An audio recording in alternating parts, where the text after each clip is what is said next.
Welcome to another episode of Mundelein Minutes. We are still at the park, and just cranking out the episodes today, you guys. We're getting it done because we have stuff to talk about. We should have done costume changes so people wouldn't have known. Or at least switch sides. I don't know, but we're still here. Yeah, we don't switch sides on the couch. My watch is going to yell at me to stand soon. Oh, well, this one won't take long. All right. So this is Mundelein Minute. My name is Eric Schwenk. I am a trustee in the Village of Mundelein. Hi, I'm Kara, also a trustee in the Village of Mundelein. And we are at Cracklauer Park, and there's a motorcycle on 45. Unbelievable.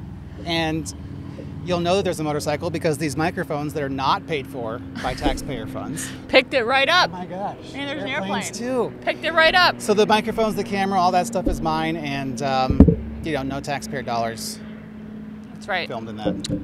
So we just wanted to come on here and do a quick update because both of us were at IML, which is the Illinois Municipal League conference this weekend. Thank you for clarifying that. Yeah, and so we just wanted to kind of talk about why we do that and what the purpose of that is and why we go and that kind of thing. So I'm going to dive in. I made like a little schedule because I'm a nerd. I did it in the app. You did it in the app. I didn't use the app. I'm so fancy. And I'm just going to tell you, there was some amazing sessions that I went to. One was about downtown revitalization. Would you argue that this year's was better than 2 years ago? Yes, but I also think that there was less sessions to choose from. Oh, I see. I thought I learned way more, and I don't know if it was because I know more now or if it was because they were better sessions. Okay, so real quick, the downtown revitalization was a really good session, and we're on a good track. And it was kind of interesting that all the sessions that I went to about the downtown stuff and revitalization, I keep saying that word, but that's what it is. We should play a drinking game. Oh my gosh. We're not the only community that's struggling through this and trying to find developers and to revitalize their downtown and redesign it and set the what am I trying to say here? The boundaries of their downtown and just the overall look and feel. Times they are a-changing. But what I found is that Mundelein is on the right track. From all of these experts that presented at IML, we're doing it right.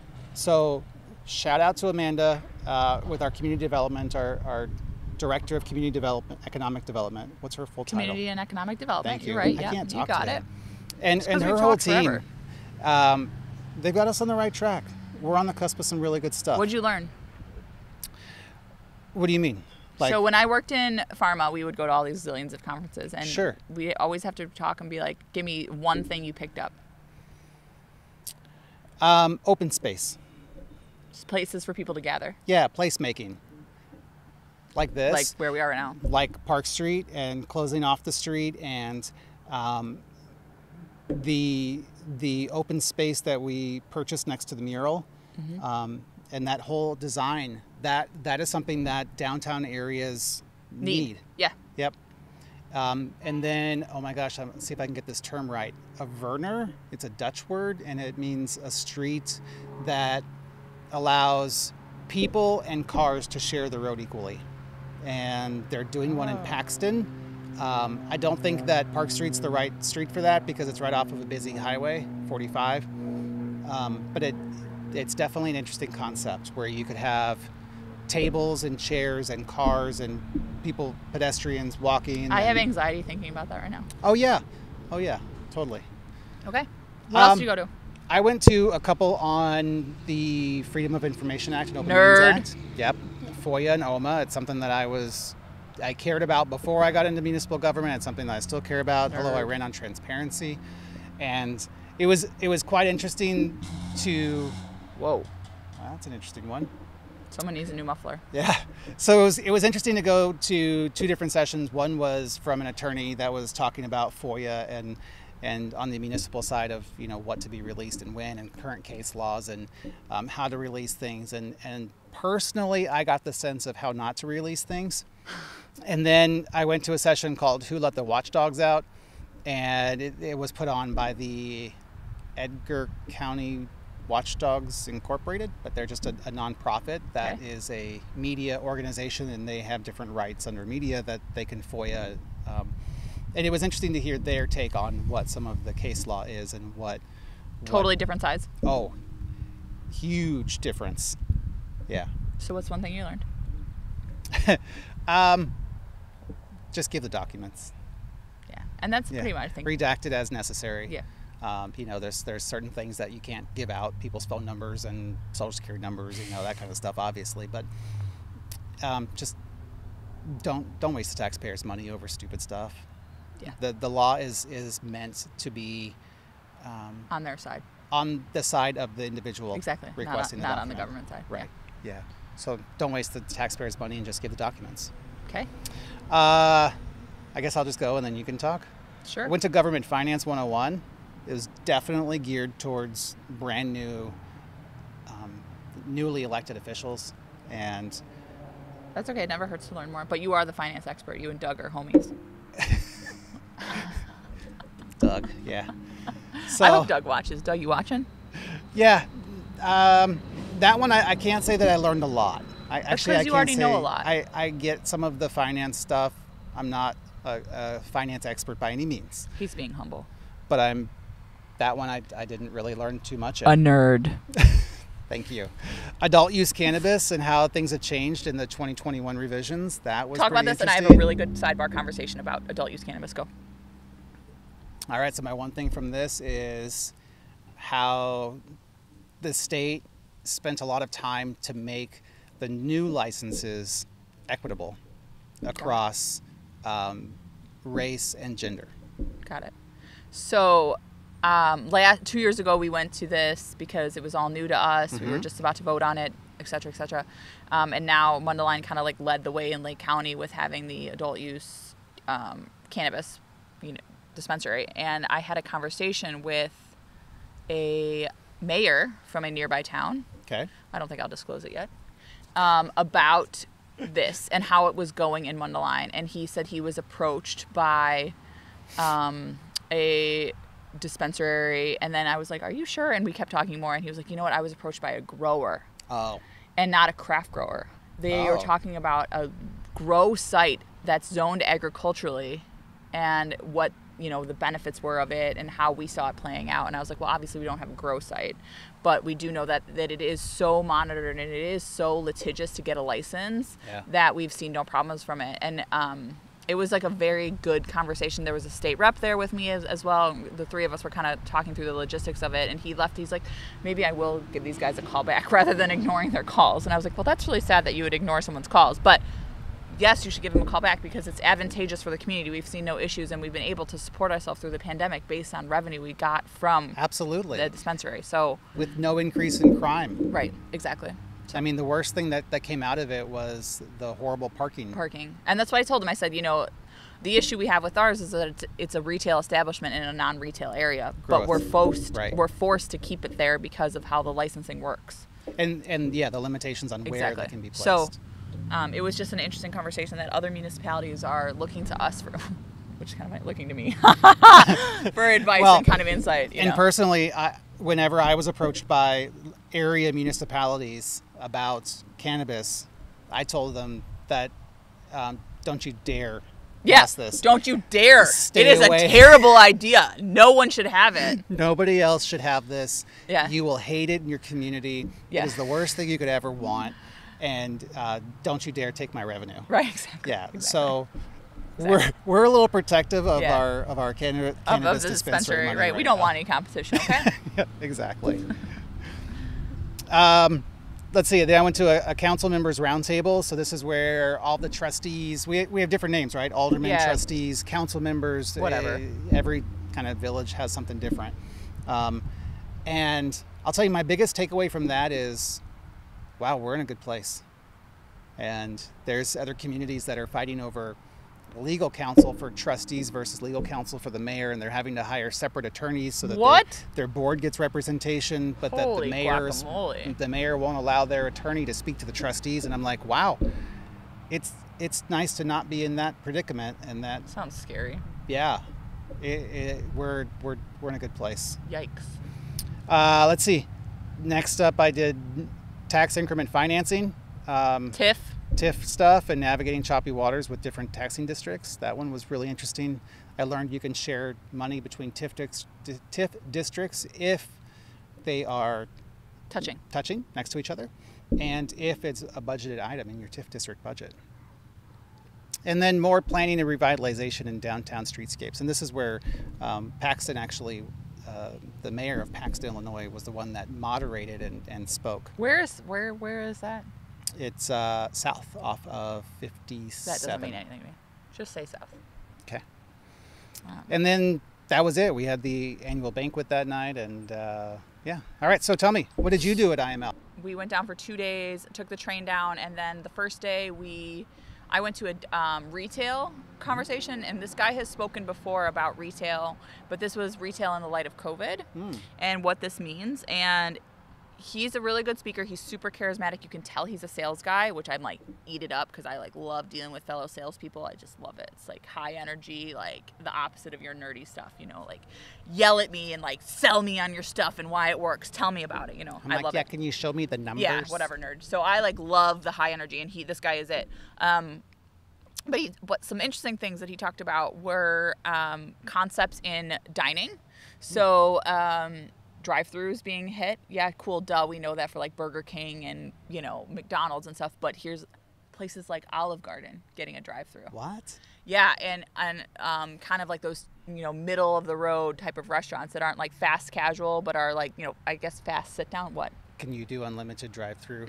Unlimited I don't know. We'd have to talk about. breadsticks? So they talked about, you know, having the correct plats and pads for drive-throughs, and new fast food chains being smaller footprint. And oh my God, I'm like sitting there and I'm like, smaller footprint? You mean like the brand new Starbucks we're getting? You know, so I was like, yes, we're doing this right. It was good to hear. Smaller footprint stores, because they're not focused on people sitting in the stores anymore. They're going through a drive-through and they're leaving, right? So you don't need the big footprint of a big Starbucks or McDonald's or Chick-fil-A or whatever. So I thought that was really interesting. And then he talked about how drive-throughs may need more drive-through lanes. He highlighted like places like Shake Shack. Yeah. Well, and that's something we talked about with how many cars we can stack in the Starbucks drive-through. Exactly. He also, speaking car stacking, he talked about parking and the need for parking spots to maybe be less than what they originally had been. So we have a set ordinance that you have to have this many parking spots per what, I don't know. I don't know the ratio. Works, but it's a ratio, right? Whatever. Yeah. And he was talking about how ordinances really need to be looked at again, because that ratio might need to be smaller because people aren't staying, right? They're not parking and staying. They're parking for a limited amount of time, or they're drive-throughing and they're leaving. So that is applicable if you have smaller plats of property that you could use and you don't need as much parking. Makes sense. So that was super interesting. However, then it got to like the real good stuff. And he talked about heat mapping. I want to talk about nerd. But like how you can heat map visits by cell phone data to stores. Hello, big brother. But Was this the guy from Retail Strategies? Yeah. Elliot? No, I don't know his name. He's from Texas. Oh, no, this guy's from Alabama. Okay. No, it's a different guy. Okay. But he talked about that too. Similar thing. With flashlights on. Oh, I'm sorry. I'm really excited about it. But similar thing. What I thought was really interesting is that we always talk about, sorry, my son's therapist just texted us. What we always talk about is roofs in Mundelein. And this was basically like, yeah, you can have roofs, but who cares about that? You should really be focusing on how many visits stores get. So we have some large retail stores. We have Target. That is huge. Like if we were to heat map how many visits that store was to get, does that help us attract other stores into those outlots around that area? And by heat mapping, you're talking about using cellular data. Yeah. And using the data that's out there. I'm just kidding. Not from us tracking, municipality, not but your government phone tracks you wherever you go. Yeah, and that data is for sale. Yeah, it's for sale. So, and not just visits, but so for example, unique visits. He highlighted a Woodman's in Carpentersville, and it was something like it received, I'm gonna mess this up, like 1.7 million visits to the store in a year. But of that 1.7, 297,000 were unique. So they saw 297,000 people going through that door. So I thought that was fascinating because really that should be part of our pitch of not just including how many residents are in Mundelein, but how many visitors these stores attract. Or you could even use it down on Park Street. You could heat map that data to say on an average Friday night, you have, arbitrary number, 100 people eating dinner there, or 100 people chilling around or whatever, right. hanging out. That could be used to market to other vacant properties in the area. Anyways. Yeah, that session was lit. It was good stuff. It was like right up my alley. It was like marketing and sales and like how Absolutely. to attract and data. And I was like, ooh, give me more. He also talked about, this was fascinating too, that because of COVID, big retailers do not, what's the word, when they go out and find spots for it? Like, that's not planner. What's the word where? So retailers hire people to go out and like look for spots for their thing. I can't think of the title right now. Whatever. These people.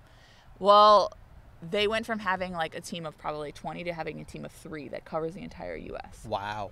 So now is the time for municipalities to go out there and like be aggressive with these retailers and not just like wait for them to come to you, but you need to call them and tell them that you have these properties available and this is what you want to do, and your whole pitch should be ready to go. So I was like all over our village administrator. I was like, we gotta do this, we gotta do this, we gotta do this. And he was like, oh my God, you're a spaz. Because I mean, I have a sales background. That's what I do. I go out and pitch and want it to happen. So also talked about having vacancy information on your website because it was easily accessible. So I think that's something we do probably, that. Yeah, we need to make sure that we really have that visible. Yep.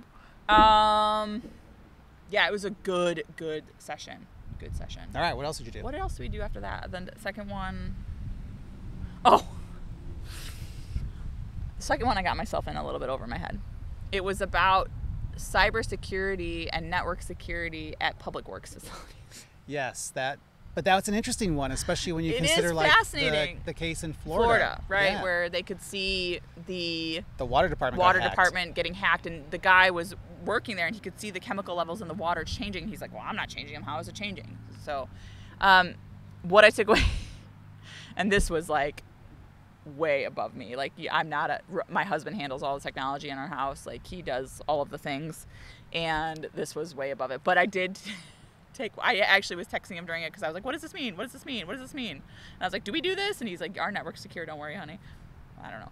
But that the federal government offers a service that's free of charge. Obviously, it's a municipality. It's paid for by tax dollars, right? Sure. That will try to hack your network with white hat hackers. Thank you. I don't know what I mean. But I thought that was so interesting, so I passed that along, and it is what it is. But that was brutal for me. I was gone. Yeah. What's going on? The next day in the morning was the general opening session. Yeah, I didn't talk about that one. Go ahead. Yeah, some football player spoke. It was a little bit too bro-tastic for me. I don't know. And I'm a bro. Yeah, you lift. I lift a lot, and I was like, well, this is nonsense. Joe Theismann. Sure. Theismann. No, Theismann is his real name. Whatever, dude. I don't know. Yeah. It was motivational speaker. Like super cliche. Yep. Not in for it. But Dr. Nzike spoke afterwards. So yeah, the whole COVID hour plenary session. We love that word, plenary. Plenary session. I challenge you to use that in your vocab this week. Really, that was really informational. Dr. Nzike and Director Garcia. I forget the other two. The general, who's the head of the Revenue Department. Department of Revenue, DOR. Yeah. And then Cynthia, who is the head of. That was Director Commerce. Commerce. And then the guy on the end. Declan was the IEMA guy. No. I don't know, but he was Declan. the IEMA. Yeah. IEMA guy, and was talking about disaster response.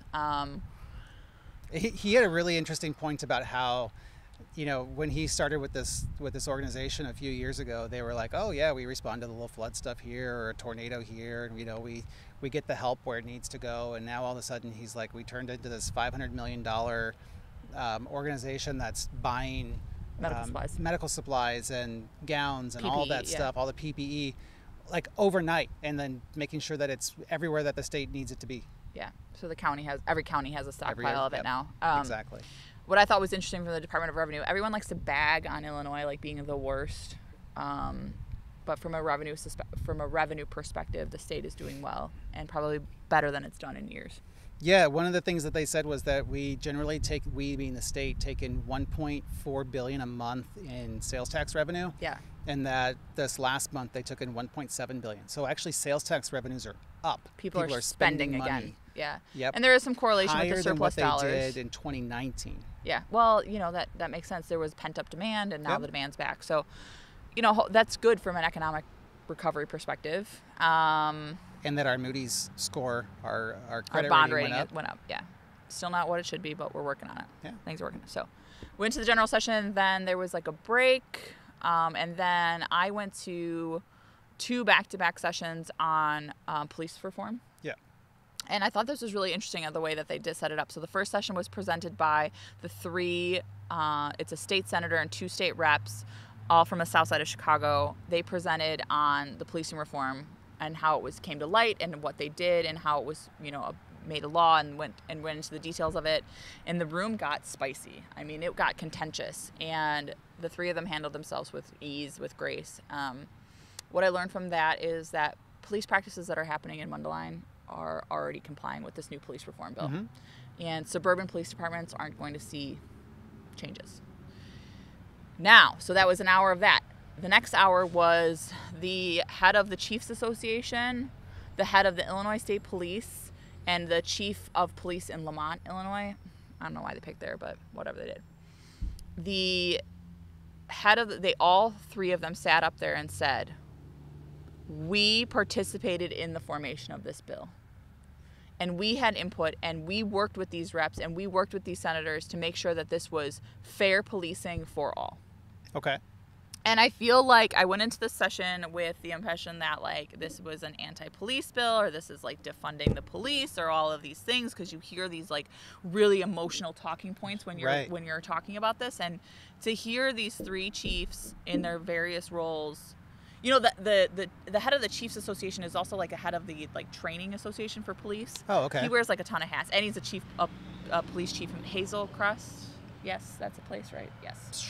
Sure, he's the chief of police there too, but to hear that the police were intimately involved in creating this was reassuring, right? They're not going to do something that's detrimental to policing. Right. This isn't meant to make neighborhoods unsafe or and protect their officers. Right. Yeah. Right. This is meant to protect the officers, to try to tackle crime, all these things. So I have the whole booklet from it. I thought I learned a lot from it. What I did learn, and I really take away from this once again, is we're very, very fortunate to live where we live. Our police department is very well run and has been well run for the last 20 plus years. And the things that are in this police reform bill, we've been already doing. Banning of chokeholds, using body cams, those kind of things. We've been doing that. We already have been doing that. And we have, we've made public that we already do these kind of things. So, yeah, I left that session feeling really good. And then I had a quick meeting with a state rep, a different mayor, chatted with them for a little bit, and that was it. So it was quick in and out for me. Got a ride home. Thought I took the train home. No, I didn't do that. Got a ride home. And yeah, but I definitely felt like I learned and retained more from this than I did from 2 years ago. I think being involved in it for the past 2 years brings a different perspective, and things mean more I understood more and how we could so a lot of it when we went 2 years ago, I was like, what is this? How do I implement this? And that's how my brain works, is I want to learn and then put it into play. Right. And now I see how you can do this. Sure. So. Yeah, it was super nerdy, and it's good to learn stuff. And it was me and you, Trustee Ross, the village administrator, and the mayor. And Mayor Lentz, Yeah, so I hope everyone learned as much. I was really excited to see Eric there. And one of the things I have to say, we all went to different sessions. If you don't, nobody assigns you to a session. You just kind of pick what interests you. Yeah. And there was some where, there was one where I sat next to Eric Gunther. But overall, we all went to different sessions, and which is awesome because that brings back a lot of knowledge. It also gives you a chance to talk to the person sitting next to you.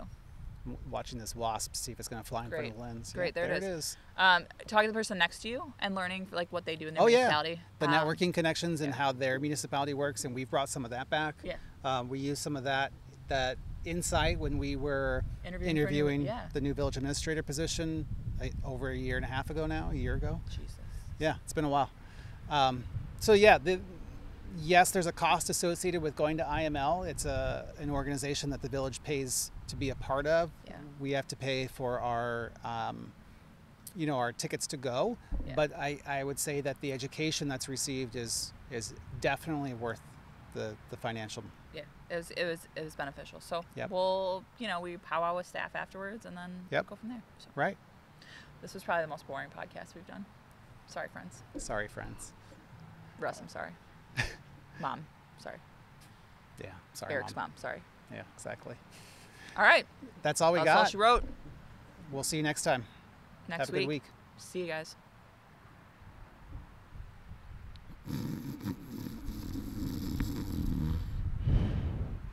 That was boring, huh?